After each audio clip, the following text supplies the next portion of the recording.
मृत्यु के पश्चात प्राणी को धर्मराज के दरबार में ले जाया जाता है।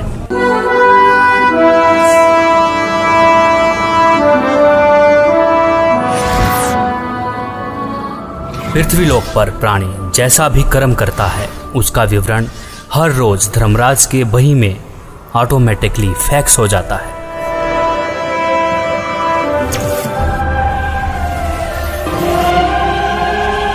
जहां धर्मराज हर प्राणी का लेखा जोखा करते हैं। इसीलिए धर्मराज को 21 ब्रह्मांड का न्यायाधीश भी कहा जाता है। जीवात्मा को पेश किया जाए।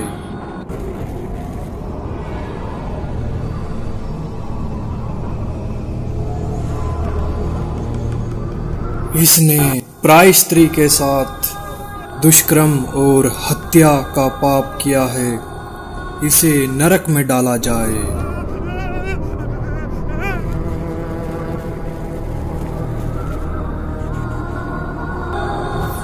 जो भ्रष्टाचार, चोरी, मदिरापान, नशा आदि करते थे,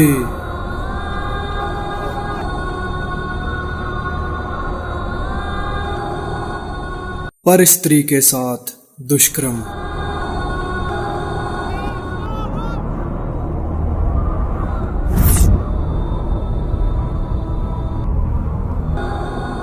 पर पुरुष के साथ नाजायज संबंध और धोखाधड़ी,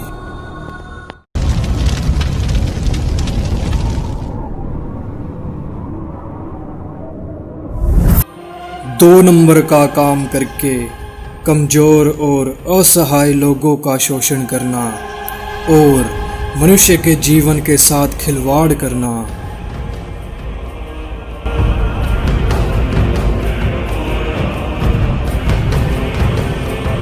शास्त्र अनुकूल भक्ति न करके शास्त्र के विरुद्ध भक्ति करते रहे, कोई तत्वदर्शी संत को गुरु न बनाया,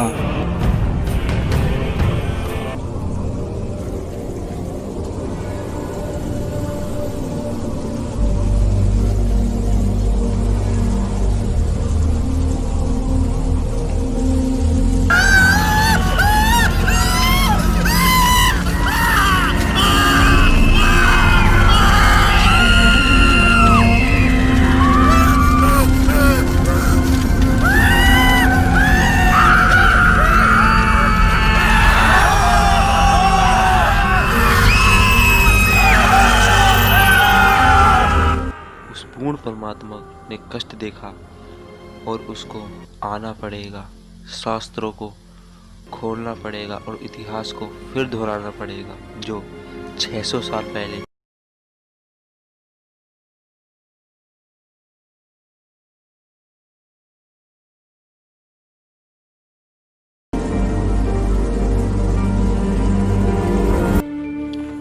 सबकी मदद करने वाला, सतभक्ति की सही राह बताने वाला,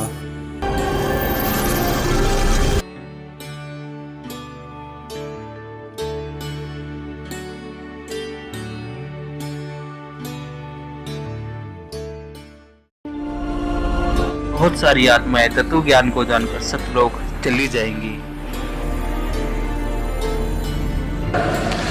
तेरे कोटी में झांकी सुरता तो हे पति बुलावे है, इस मोह ममता के जाल में तने काल फसावे है। अपने पति को भूल बावड़ी बैठी आराम संगर के, काम क्रोध मोह लोभ मस्करे रिये जारा के। अपने पति को भूल बावड़ी बैठी आराम संगर के, काम क्रोध मोह लोभ मस्करे रहिए जारा ते डर के। माता पिता संतान संपत्ति में तू तो उलझ गई घर के, मिलना चाहे पति अपने ते बांधे कफन सिर के। उस पूर्ण परमात्मा की भक्ति करने के पश्चात यह आत्मा उस जगह चली जाएगी जहाँ की हर वस्तु कभी खराब नहीं हो सकती और वहाँ पर हमेशा कभी बुढ़ापा कभी नहीं आता, हमेशा युवा शरीर रहता है।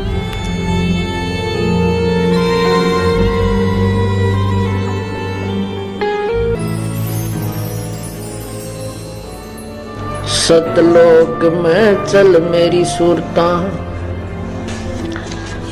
हिम्मत ना लावे देरी, सच कहूं ना झूठ रती बरी, बात मान ले मेरी। सतलोक में चल मेरी सूरता, हिम्मत ना लावे देरी, सच कहूं ना झूठ रती बरी, तू बात मान ले मेरी।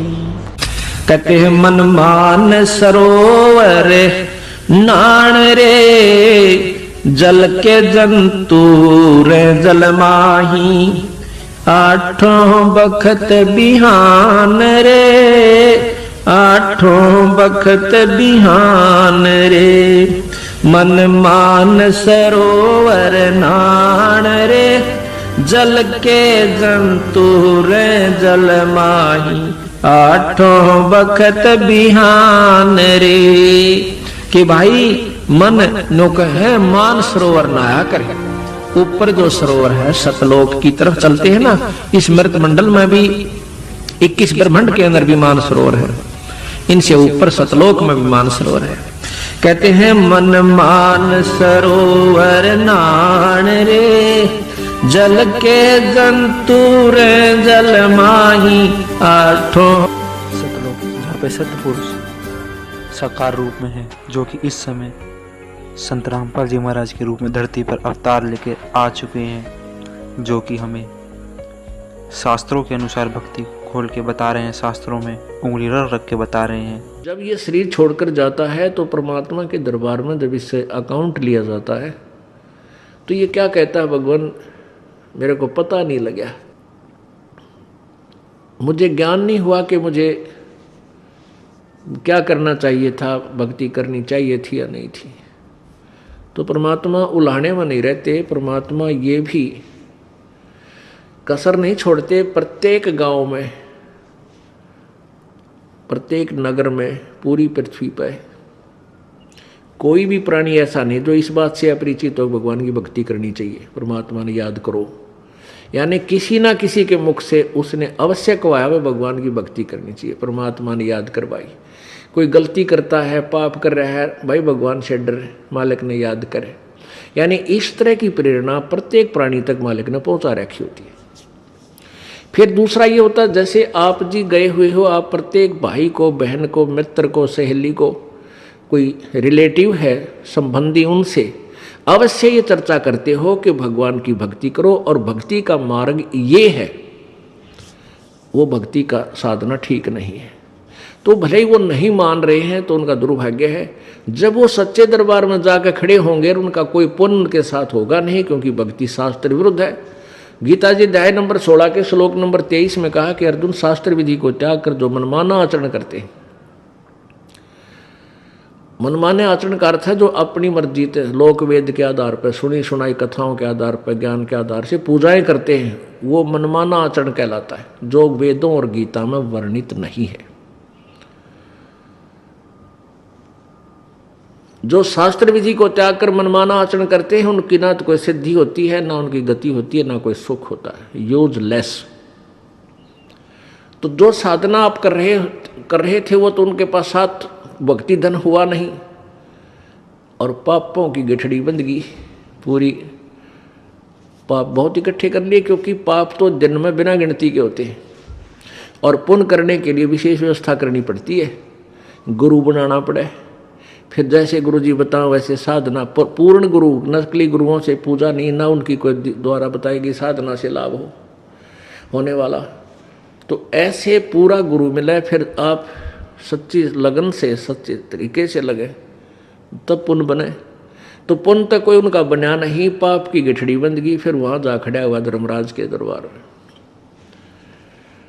अब वहां ये एक बहाना बनाता है कि भगवान मुझे किसी ने बताया कोई नहीं, भक्ति कर ले, तब इसका फिल्म चलाता है परमात्मा। ये सब आप जो भी बातें जिसके साथ कर रहे हो, वैसे कोई गुप्त का गलती कर रहा है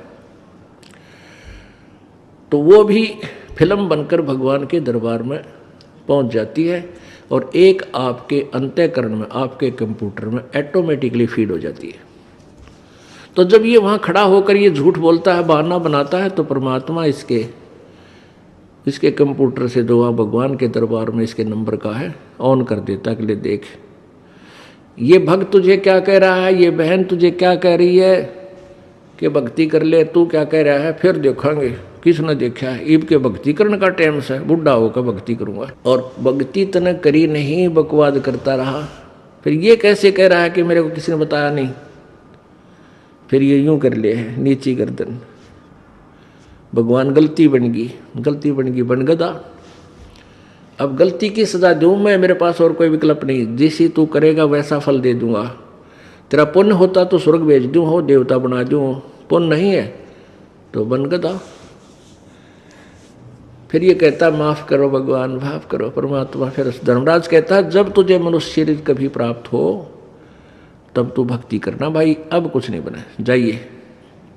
तो जब ये माँ के गर्भ में वहाँ से जब ये मानव शरीर प्राप्त करके चलता है, वहाँ के जो देव पुरुष हैं वो भी कहते हैं इस आत्मा को कि भाई तेरा दाव लग गया, और ये मनुष्य शरीर बार बार नहीं मिलता, पूरे संत की तलाश करिए। देवता भी पछता रहे हैं कि हमने तो गलती कर दी, हमें भी संत पूरा नहीं मिला, हमारी भी जन्म मृत्यु होगी, और कभी मनुष्य शरीर मिलेगा तो पूरे संत ने ढूंढाएंगे भाई। इन अधूरे संतों के आधार पर हमने भक्ति कर ली, हम पार नहीं हो पाए, हम फिर जन्म मृत्यु में।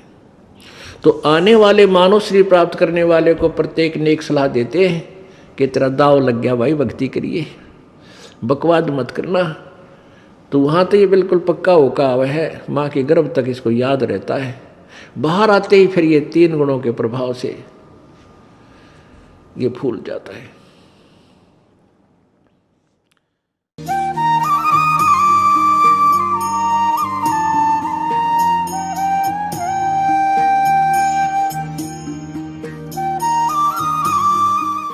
मृत्यु के पश्चात प्राणी को धर्मराज के दरबार में ले जाया जाता है।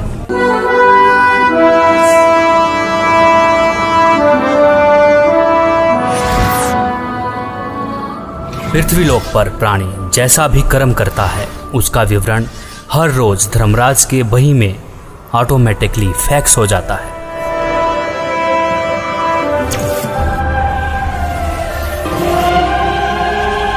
जहां धर्मराज हर प्राणी का लेखा जोखा करते हैं। इसीलिए धर्मराज को 21 ब्रह्मांड का न्यायाधीश भी कहा जाता है। जीवात्मा को पेश किया जाए।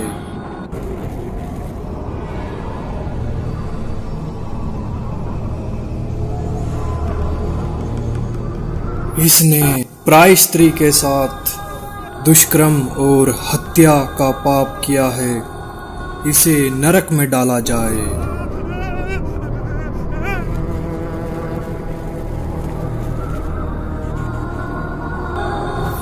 जो भ्रष्टाचार, चोरी, मदिरापान, नशा आदि करते थे,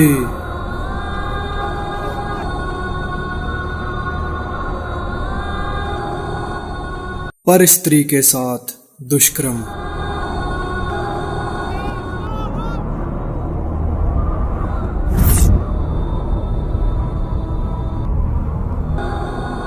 पर पुरुष के साथ नाजायज संबंध और धोखाधड़ी।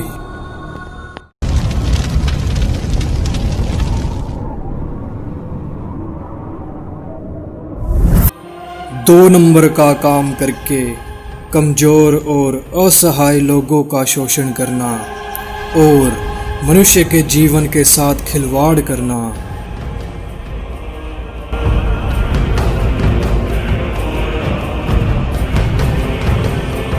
शास्त्र अनुकूल भक्ति न करके शास्त्र के विरुद्ध भक्ति करते रहे। कोई तत्वदर्शी संत को गुरु न बनाया।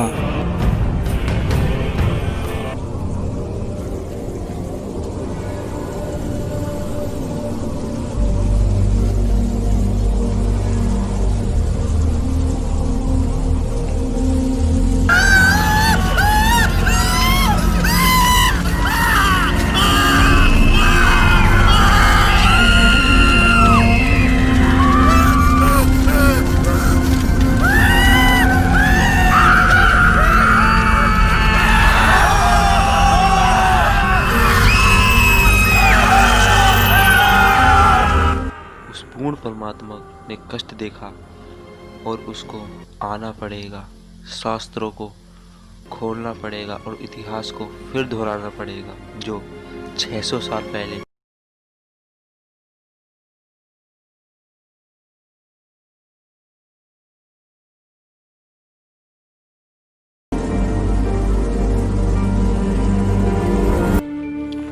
सबकी मदद करने वाला,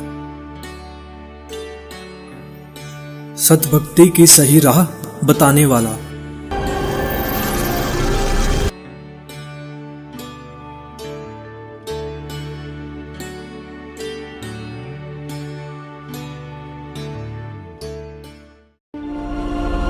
बहुत सारी आत्माएं तत्व ज्ञान को जानकर सतलोक चली जाएंगी। तेरे कोटी में झांकी सुरता तो ये पति बुलावे है, इस मोह ममता के जाल में तने काल फसावे है। अपने पति को भूल बावली बैठी आराम संगर के, काम क्रोध मोह लोभ मस्करे ये जारा के। अपने पति को भूल बावली बैठी आराम संगर के, काम क्रोध मोह लोभ मस्करे ये जारा ते डर के। मात पिता संतान संपत्ति में तू तो उलझ गई घर के, मिलना चाहे पति अपने ते बांधे कफन सिर के। उस पूर्ण परमात्मा की भक्ति करने के पश्चात यह आत्मा उस जगह चली जाएगी जहाँ की हर वस्तु कभी खराब नहीं हो सकती और वहाँ पर हमेशा कभी बुढ़ापा कभी नहीं आता, हमेशा युवा शरीर रहता है।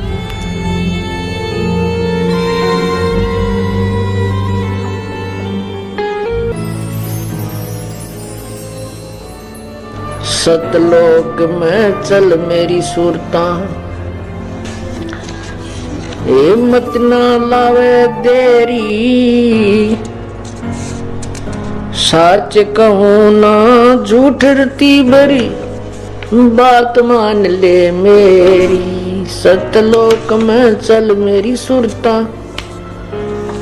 हिम्मत ना लावे देरी, सच कहूँ ना झूठ रती भरी, तू बात मान ले मेरी। कहते हैं मन मान सरोवर नाण रे, जल के जंतु रे जल माही, आठों बखत बिहान रे, आठों बखत बिहान रे। मन मान सरोवर नाण रे, जल के जंतु रे जल माही, आठों बखत बिहान रे। कि भाई मन नो है मान सरोवर नहाया करे। ऊपर जो सरोवर है सतलोक की तरफ चलते हैं ना, इस मृत मंडल में भी 21 ब्रह्मांड के अंदर भी मान सरोवर है, इनसे ऊपर सतलोक में भी मान सरोवर है। कहते हैं मन मान सरोवर नाण रे, जल के जंतु रे जल माही, आठों सतलोक जहाँ पे सतपुरुष साकार रूप में है, जो कि इस समय संत रामपाल जी महाराज के रूप में धरती पर अवतार लेके आ चुके हैं, जो कि हमें शास्त्रों के अनुसार भक्ति खोल के बता रहे हैं, शास्त्रों में उंगली रख के बता रहे हैं। जब ये शरीर छोड़कर जाता है तो परमात्मा के दरबार में जब इससे अकाउंट लिया जाता है तो ये क्या कहता है, भगवान मेरे को पता नहीं लगा, मुझे ज्ञान नहीं हुआ कि मुझे क्या करना चाहिए था, भक्ति करनी चाहिए थी या नहीं थी। तो परमात्मा उलाहने में नहीं रहते, परमात्मा ये भी कसर नहीं छोड़ते। प्रत्येक गांव में, प्रत्येक नगर में, पूरी पृथ्वी पर कोई भी प्राणी ऐसा नहीं जो इस बात से अपरिचित हो भगवान की भक्ति करनी चाहिए, परमात्मा ने याद करो। यानी किसी ना किसी के मुख से उसने अवश्य कहवाया भगवान की भक्ति करनी चाहिए, परमात्मा ने याद करवाई। कोई गलती करता है, पाप कर रहा है, भाई भगवान से डर, मालिक ने याद करे। यानी इस तरह की प्रेरणा प्रत्येक प्राणी तक मालिक ने पहुंचा रखी होती है।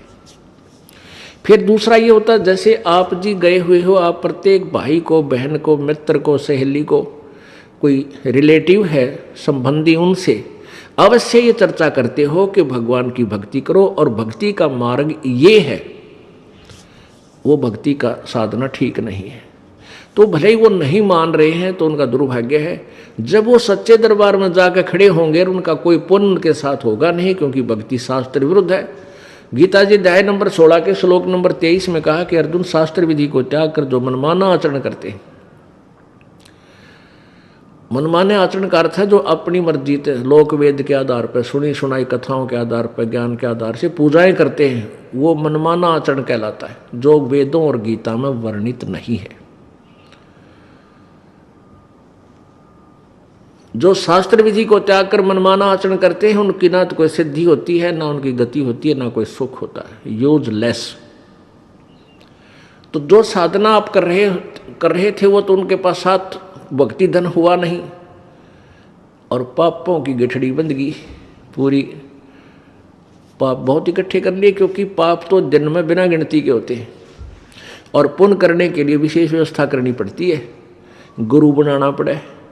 फिर जैसे गुरु जी बताओ वैसे साधना, पूर्ण गुरु, नकली गुरुओं से पूजा नहीं, ना उनकी कोई द्वारा बताएगी साधना से लाभ होने वाला। तो ऐसे पूरा गुरु मिले, फिर आप सच्ची लगन से, सच्चे तरीके से लगे, तब पुण्य बने। तो पुण्य तक कोई उनका बना नहीं, पाप की गठड़ी बंद गई। फिर वहां जा खड़ा हुआ धर्मराज के दरबार में। अब वहां ये एक बहाना बनाता है कि भगवान मुझे किसी ने बताया कोई नहीं, भक्ति कर ले। तब इसका फिल्म चलाता है परमात्मा, ये सब आप जो भी बातें जिसके साथ कर रहे हो, वैसे कोई गुप्त का गलती कर रहा है तो वो भी फिल्म बनकर भगवान के दरबार में पहुंच जाती है और एक आपके अंतःकरण में, आपके कंप्यूटर में ऑटोमेटिकली फीड हो जाती है। तो जब ये वहाँ खड़ा होकर ये झूठ बोलता है, बहाना बनाता है, तो परमात्मा इसके कंप्यूटर से जो वहाँ भगवान के दरबार में इसके नंबर का है ऑन कर देता है कि ले देख, ये भक्त तुझे क्या कह रहा है, ये बहन तुझे क्या कह रही है कि भक्ति कर ले, तू क्या कह रहा है, फिर देखेंगे किसने देखा है। ईब के भक्ति करने का टाइम से, बुढ़ा होकर भक्ति करूँगा। और भक्ति तने करी नहीं, बकवाद करता रहा। फिर ये कैसे कह रहा है कि मेरे को किसी ने बताया नहीं। फिर ये यूं कर ले है, नीची गर्दन। भगवान गलती बन गई, बन गदा। अब गलती की सजा दूं मैं, मेरे पास और कोई विकल्प नहीं। जैसी तू करेगा वैसा फल दे दूंगा। तेरा पुण्य होता तो स्वर्ग भेज दूं, हो देवता बना दूं। पुण्य नहीं है तो बन गदा। फिर ये कहता माफ करो भगवान, माफ करो परमात्मा। फिर धर्मराज कहता है जब तुझे मनुष्य शरीर कभी प्राप्त हो तब तू भक्ति करना भाई, अब कुछ नहीं बना, जाइए। तो जब ये माँ के गर्भ में वहाँ से जब ये मानव शरीर प्राप्त करके चलता है, वहाँ के जो देव पुरुष हैं वो भी कहते हैं इस आत्मा को कि भाई तेरा दाव लग गया और ये मनुष्य शरीर बार बार नहीं मिलता। पूरे संत की तलाश करिए। देवता भी पछता रहे हैं कि हमने तो गलती कर दी, हमें भी संत पूरा नहीं मिला, हमारी भी जन्म मृत्यु होगी और कभी मनुष्य शरीर मिलेगा तो पूरे संत ने ढूंढाएंगे भाई। इन अधूरे संतों के आधार पर हमने भक्ति कर ली, हम पार नहीं हो पाए, हम फिर जन्म मृत्यु में। तो आने वाले मानव शरीर प्राप्त करने वाले को प्रत्येक ने एक सलाह देते हैं कि तेरा दाव लग गया भाई, भक्ति करिए, बकवाद मत करना। तो वहाँ तो ये बिल्कुल पक्का होका हुआ है, माँ के गर्भ तक इसको याद रहता है। बाहर आते ही फिर ये 3 गुणों के प्रभाव से ये फूल जाता है।